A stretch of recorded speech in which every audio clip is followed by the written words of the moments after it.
আজকে বছরের প্রথম ইলিশ মাছ খাবো আর তোমাদের সঙ্গে শেয়ার করব না, এটা কি কখনো হয়? তো যাই হোক, ইলিশ মাছের সঙ্গে একটা পোনা মাছও নিয়ে এসেছে দাদু।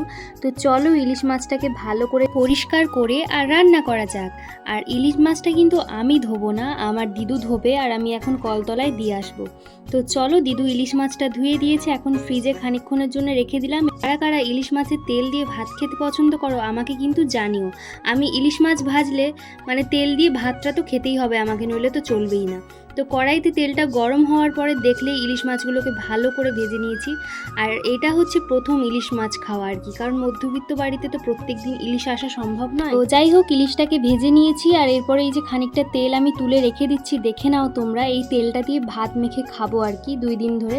আর তারপরে এর মধ্যে সর্ষে বাটা দিয়ে দিয়েছি। জানোই তোমরা কম বেশি সর্ষে ইলিশ বানানোর জন্য কি কি দেওয়া লাগে, তো সেই সমস্ত কিছু দিয়ে আর হচ্ছে একটু ফুটে গেছে, জল দিয়ে দিয়েছিলাম, তারপরে ইলিশগুলোকে ছেড়ে দিয়েছি।